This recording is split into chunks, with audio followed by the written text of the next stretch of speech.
Shalom jemaat Tuhan dimanapun kalian berada. Dan kapanpun Anda menonton video ini secara online, saya menyapa Anda. Saya berharap Anda memiliki hari-hari yang sangat luar biasa dan sangat spesial. Amin. Puji Tuhan. Beberapa minggu ini kita berada dan mendengar seri khotbah tentang purpose and calling. Dan hari ini saya akan membawakan tentang hal itu yang berkaitan dengan identitas kita di dalam Tuhan. Kita tahu dan kita mengerti bahwa kita ada di muka bumi ini ada maksud tujuan yang pasti. Bukan suatu kebetulan atau kecelakaan. Tuhan sudah merancangkannya. Tuhan gak pernah iseng-iseng. Dan orang tua kita iseng-iseng sehingga kita ada di tempat ini. Tapi Tuhan sudah merancangkannya.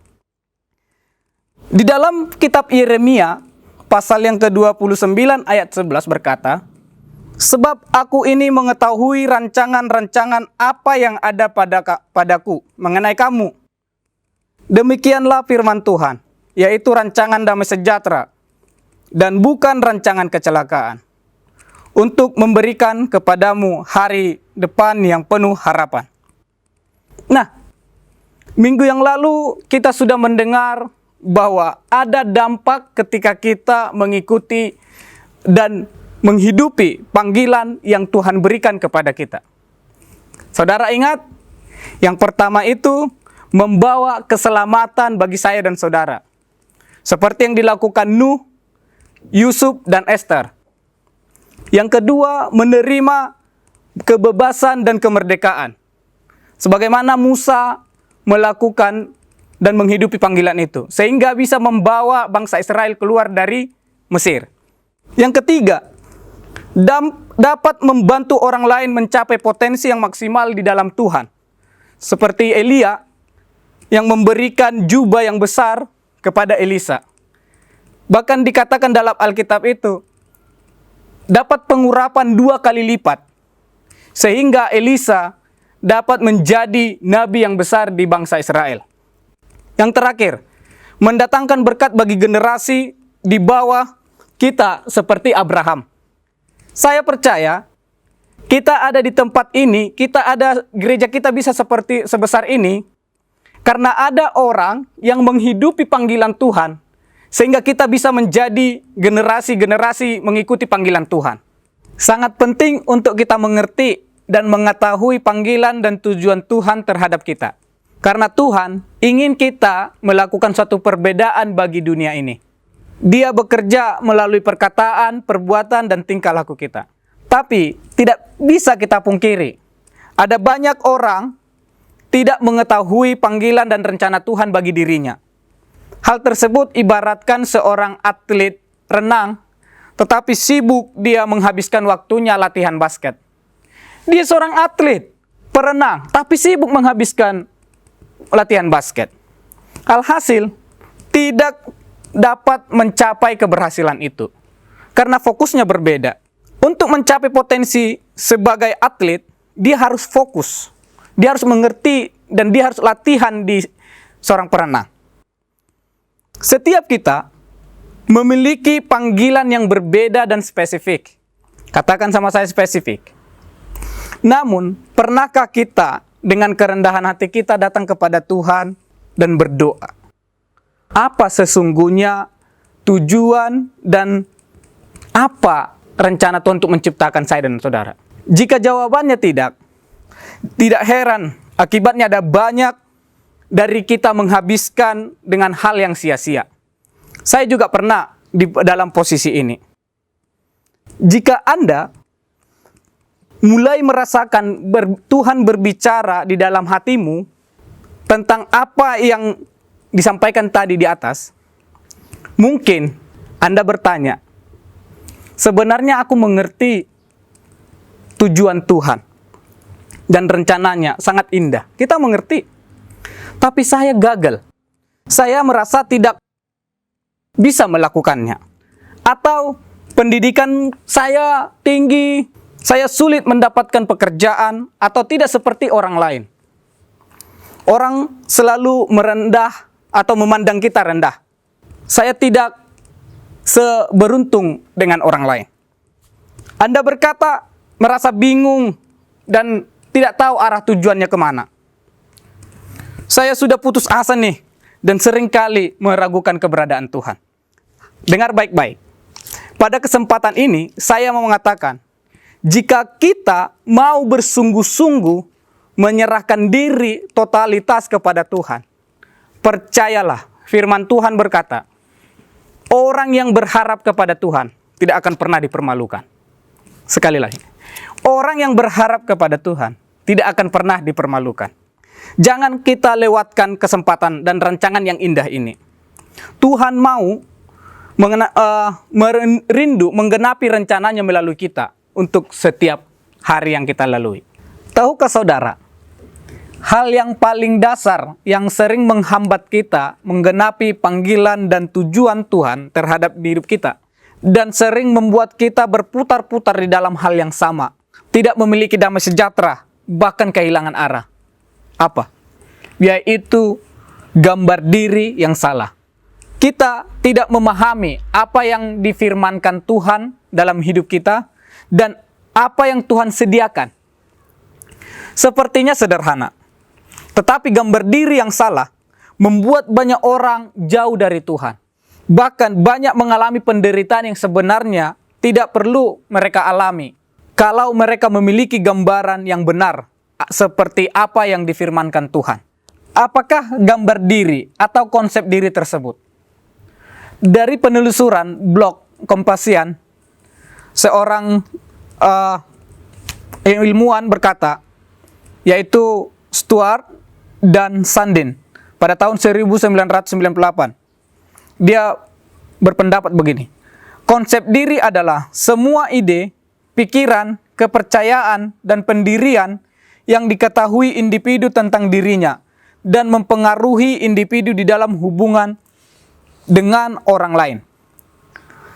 Sederhananya, gambar diri tersebut pada akhirnya membentuk identitas suatu individu yang lainnya. Tuhan menciptakan kita sungguh luar biasa. Ia menjadikan kita serupa dengan gambarnya. Ia terlibat aktif dan kreatif di dalam setiap pertumbuhan manusia. Seperti dituliskan Mazmur 139 ayat 13 sampai seterusnya. Kita adalah anak-anak Tuhan. Karena Tuhanlah yang menenun kita dalam kandungan ibu kita. Secara biologis, kita adalah milik orang tua. Tetapi secara teologis, kita adalah milik dan identitas Tuhan. Jadi, apa yang menghambat kita memenuhi panggilan dan rencana Tuhan itu? Saya temukan adalah yang pertama, gambar diri yang salah tentang identitas kita. Sekali lagi, gambar diri yang salah tentang identitas kita. Apa yang membentuk identitasmu? Keluarga, pengalaman, orang tua, tetangga, bahkan organisasi kita. Lingkungan mungkin. Itu yang membentuk. Jadi hati-hati terhadap hal itu. Sangat penting untuk kita memiliki pengenalan akan identitas kita sebagai karya Allah atau anak Allah sendiri. Jika kita punya pandangan yang salah tentang identitas kita, maka hal itu akan menghambat panggilan dan rencana Tuhan dalam diri saya dan saudara. Identitas yang kita miliki adalah apa yang Tuhan katakan tentang diri kita dan apa yang Tuhan telah sediakan bagi kita. Sekali lagi, identitas adalah apa yang kita miliki adalah apa yang Tuhan katakan tentang kita dan apa yang Tuhan sediakan bagi kita. Seperti yang ditulis dalam Yeremia pasal 29 ayat yang ke-11, rancangan damai sejahtera dan bukan rancangan kecelakaan, untuk mendatangkan kepadamu hari depan yang penuh harapan. Untuk lebih memperjelas pembahasan kita ini, kita akan melihat kisah seorang Musa. Setelah Musa melihat penglihatan yang sangat dahsyat, yaitu semak duri yang terbakar tapi tidak termakan api. Lalu Musa menerima perintah dari Allah untuk bertemu dengan Firaun. Di dalam Keluaran pasal 3 ayat 11 berkata, "Siapakah aku ini?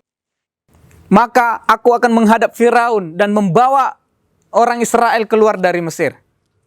Lalu firman-Nya, bukankah aku akan menyertai engkau? Dilanjut di pasal berikutnya, yaitu pasal 4 ayat 10. Lalu Musa berkata kepada Tuhan, "Ah Tuhan, aku ini tidak pandai bicara, dahulu pun tidak, dan sejak engkau berfirman kepada hambamu pun tidak. Sebab aku berat mulut dan berat lidah." Namun Tuhan menjawab lalu firman-Nya, bukankah aku akan menyertai engkau? Oleh sebab itu, pergilah, aku akan menyertai lidahmu dan mengajar engkau apa yang harus kau katakan. Nah, bagaimana dengan kita? Apakah pernyataan Musa pada teks di atas tidak asing lagi bagi kita dalam kehidupan sehari-hari? Siapakah aku ini? Saya tidak pandai bicara dan sebagainya. Kalau sudah Tuhan bekerja, tidak ada seorang pun yang dapat menghentikannya. Amin, saudara. Ketika Musa menyadari dan percaya kepada Tuhan, apa yang Tuhan katakan tentang dia, apa yang Tuhan sediakan bagi Musa, hidupnya berubah secara signifikan. Kehidupan banyak orang dari generasi diubahkan dan rencana Allah digenapi melalui Musa. Musa membawa bangsa Israel keluar dari tanah Mesir selama 400 tahun menuju tanah perjanjian. Penyertaan Tuhan sempurna, pemeliharaan Tuhan sempurna, serta banyak perbuatan-perbuatan yang ajaib. Selanjutnya, kita melihat pelajaran dari tokoh Alkitab yang sangat luar biasa ini. Siapa saudara? Yaitu Gideon. Di dalam Hakim-Hakim pasal 6 ayat 15, Gideon berkata, "Ketahuilah, kaumku adalah yang paling kecil di antara suku Manasye, dan aku pun seorang yang paling muda di antara kaum keluargaku." Di sini Gideon mengalami krisis identitas ketika Allah hendak mengangkatnya menjadi hakim untuk membela bangsa Israel dari jajahan orang Midian. Mungkin sekolah minggu tahu ceritanya ini. Ia merasa tidak memiliki kemampuan untuk menyelamatkan bangsa Israel. Ia memandang kelemahan dirinya dan dibanding-bandingkan dengan kaum lawannya. Ia melihat dirinya hanya seorang biasa. Mustahil bisa berperang mengalahkan orang Midian dengan kemampuannya sendiri. Karena Gideon sendiri masih muda dan keluarga yang tidak terpandang, tidak memiliki pendidikan. Ternyata cara Allah memandang Gideon berbeda dari Gideon memandang dirinya.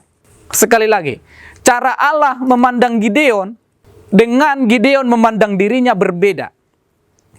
Allah mengukur kemampuan Gideon bukan dari usianya yang masih muda, bahkan dari kaum kecil. Tetapi karena Allah berjanji, artinya Allah berdaulat, dan itulah menjadi tujuan Allah terhadap Gideon.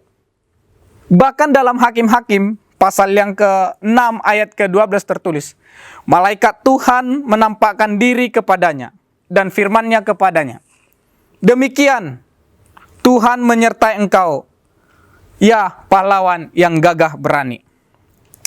Itulah alasan Allah mengutus Gideon sebagai hakim bagi Israel. Identitas kita adalah apa yang Tuhan katakan tentang hidup kita dan apa yang Tuhan telah sediakan bagi kita. Apa yang sedang terjadi ketika Gideon mengikuti tujuan panggilan Allah kepada dirinya. Gideon beserta 300 orang mengalahkan ribuan orang tentara musuh dan memenangkan pertempuran, membebaskan bangsa Israel dari penjajahan. Hidupnya damai karena Tuhan menyertai Gideon. Seringkali kita ini menemukan diri kita di posisi Gideon. Dulu saya juga pernah begitu, merasa nggak layak. Saya hanya berasal dari keluarga yang miskin atau kurang beruntung. Bahkan saya tidak membangun hubungan yang sehat dengan orang tua saya, khusus kepada papa. Tapi Allah selalu memandang kita dengan cara yang berbeda. Jadi jangan pandang dirimu yang nggak ada apa-apanya. Itu bukan cara Allah. Ukuran Allah berbeda dengan ukuran dunia ini. Amin. Allah menyatakan engkau berharga. Tentu Musa dan Gideon sangat bergumul menerima identitas yang Tuhan katakan atas mereka. Pada akhirnya mereka berdua membuat satu keputusan untuk berserah kepada Tuhan dan mematuhi apa yang Tuhan katakan atas mereka. Jadi jangan pandang pada besarnya masalah yang kau hadapi. Pandanglah betapa besarnya Allah menyertaimu. Maka dari itu serahkanlah kehidupan seluruh aspeknya, kehidupanmu kepada Tuhan. Ketika orang biasa datang kepada Allah yang luar biasa, maka hidupnya diubahkan. Amin saudara. Keselamatan terjadi, keajaiban terjadi, dan Tuhan menjamin masa depan kita yang penuh dengan harapan. Yang kedua, yang menghambat memenuhi tujuan dan panggilan Tuhan kepada kita adalah gambar diri yang salah tentang perilaku kita. Gambar diri yang salah tentang perilaku kita. Mari kita baca Efesus pasal 5 ayat yang ke-15 sampai ke-17. Firman Tuhan, "Karena itu perhatikanlah dengan seksama bagaimana kamu hidup. Janganlah seperti orang bebal, tetapi seperti orang arif. Dan pergunakanlah waktu yang ada, karena hari-hari ini adalah jahat." Ayat yang ke-17. "Sebab itu, janganlah kamu bodoh, tetapi usahakanlah supaya kamu mengerti kehendak Tuhan." Alkitab menuliskan dengan jelas, janganlah kamu bodoh. Pola pikir yang salah akan menghasilkan perilaku keliru. Adalah bagian kita setelah kita mengetahui identitas kita di dalam Tuhan, kita harus merubah pola pikir kita dan berupaya mengerti kehendak Allah supaya perilaku kita diubahkan. Sesuatu yang kita lakukan berulang akan menjadi kebiasaan dan kemudian menjadi perilaku dan menjadi identitas kita. Sekali lagi, sesuatu yang kita lakukan berulang-ulang akan menjadi kebiasaan dan kemudian menjadi perilaku dan kemudian menjadi identitas. Hati-hati dengan apa yang kita lakukan berulang-ulang. Kalau yang positif, mantap. Alkitab sudah menjelas mengatakan, perhatikan dengan sesama bagaimana kamu harus hidup. Coba renungkan dengan sesama. Jika kita terus berulang-ulang membiarkan kebohongan, hawa nafsu kita, perkataan kita sia-sia, atau mendikte hidup kita, maka kita membentuk gambar diri kita yang salah. Pergunakan waktu yang ada. Hidup sangat singkat, saudara. Seperti uap. Jangan lewatkan anugerah Tuhan yang luar biasa ini. Jangan kamu bodoh, tetapi usahakanlah kamu mengerti kehendak Allah. Sekali lagi saya katakan, sesuatu yang kita lakukan berulang akan menjadi kebiasaan dan kemudian menjadi perilaku dan setelah perilaku menjadi identitas. Apa yang harus kita lakukan untuk mengerti kehendak Tuhan? Bagaimana kita dapat merubah perilaku kita? Mari kita baca 2 Timotius pasal 3 ayat yang ke-16. Segala sesuatu yang diilhamkan Allah memang bermanfaat untuk mengajar, untuk menyatakan kesalahan, untuk memperbaiki kelakuan, dan untuk mendidik orang dalam kebenaran. Hanya dengan membaca dan merenungkan firman Tuhan, gampang. Gambar diri kita salah tentang pola pikir kita dan perilaku kita bisa diubahkan oleh Tuhan. Hari ini jemaat Tuhan yang terkasih dalam Yesus Kristus, hanya dengan membaca firman Tuhan, gambar diri kita ini bisa diubah. Mulailah dengan mengambil langkah untuk membaca dan merenungkan firman Tuhan setiap hari, penuh dengan komitmen untuk membacanya. Bangunlah kebiasaan-kebiasaan yang baru. Beberapa minggu yang lalu mungkin kita sudah melakukan program PTL Challenge. Itu sangat baik untuk saudara bisa membangkitkan dan mengubah pola pikir saudara. Kita hanya melakukan membaca 5 menit saja. 5 menit. Sesibuk-sibuknya pun kita lakukan saja. Supaya kita dapat memenuhi dan mengerti rencana Allah atas hidup saya dan saudara. Gambar diri kita akan semakin selaras dengan firman Tuhan. Hanya dengan membaca dan merenungkan firman Tuhan, gambar diri kita yang salah tentang pola pikir kita dan perilaku kita akan diubahkan Tuhan. Mulailah dengan mengambil langkah untuk membaca dan merenungkan firman Tuhan setiap hari. Penuhi hari-harimu dengan firman Tuhan, maka kita akan mengetahui tujuan dan panggilan Tuhan dalam hidup saya dan saudara. Amin. Bangun kebiasaan baru tentang dirimu. Jangan yang sia-sia. Lakukan kembali program PTL Challenge beberapa minggu yang lalu yang sudah kita lakukan. Membaca Alkitab hanya 5 menit saja. Berdoa 5 menit. Dan berkoneksi dengan saudara seiman atau sesama jemaat. Gambar diri kita akan semakin selaras dengan firman Tuhan. Amin. Akhir dari khotbah ini, saya mau simpulkan. Apa yang menghambat kita memenuhi tujuan dan panggilan Tuhan di dalam hidup kita? Yang pertama, gambar diri yang salah tentang identitas kita. Identitas kita adalah apa yang Tuhan katakan tentang diri kita dan apa yang Dia telah sediakan bagi saya dan saudara.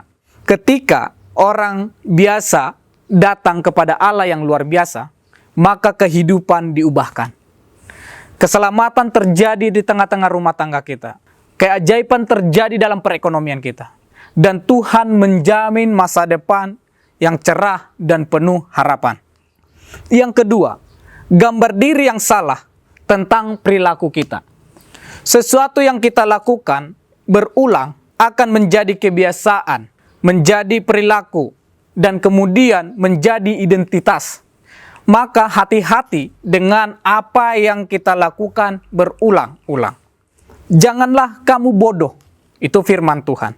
Tetapi usahakanlah supaya kamu mengerti kehendak Tuhan. Mulailah dengan mengambil langkah untuk membaca dan merenungkan firman Tuhan setiap hari.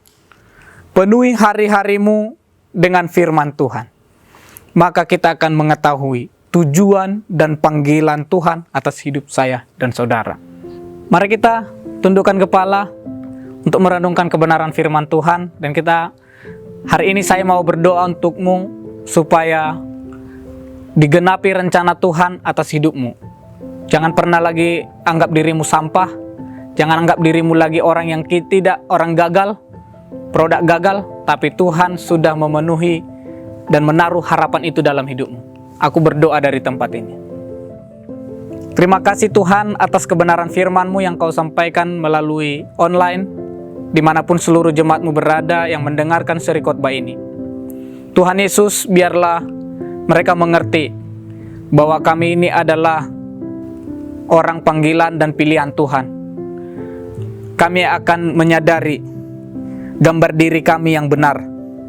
Kami akan menyadari perilaku kami yang benar. Karena kami Tuhan adalah produk Allah, karya Allah sendiri. Jangan biarkan Tuhan pemikiran kami dikuasai oleh setan, bahwa kami ini Tuhan tidak layak. Tapi hari ini Tuhan kami adalah layak untuk menggenapi rencana Tuhan yang besar, untuk menggenapi kehendak Tuhan yang sangat dahsyat di dalam keluarga kami, di dalam pendidikan kami, di dalam pekerjaan dan bisnis kami. Hari ini di dalam nama Tuhan Yesus Kristus, digenapi rencana-Mu yang sangat dahsyat itu. Ampuni Tuhan selama ini kami merasa gagal. Ampuni kami Tuhan merasa Tuhan selama ini bersungut-sungut. Di dalam nama Yesus Kristus, jamah seluruh jemaat-Mu, jamah seluruh pemuda-pemuda, jamah seluruh orang yang mendengarkan firman Tuhan ini. Mereka diubahkan, mereka adalah pilihan Tuhan di dalam nama Yesus Kristus. Terima kasih Tuhan. Biarlah ini akan menjadi renungan yang sangat baik bagi kami. Terima kasih Bapa.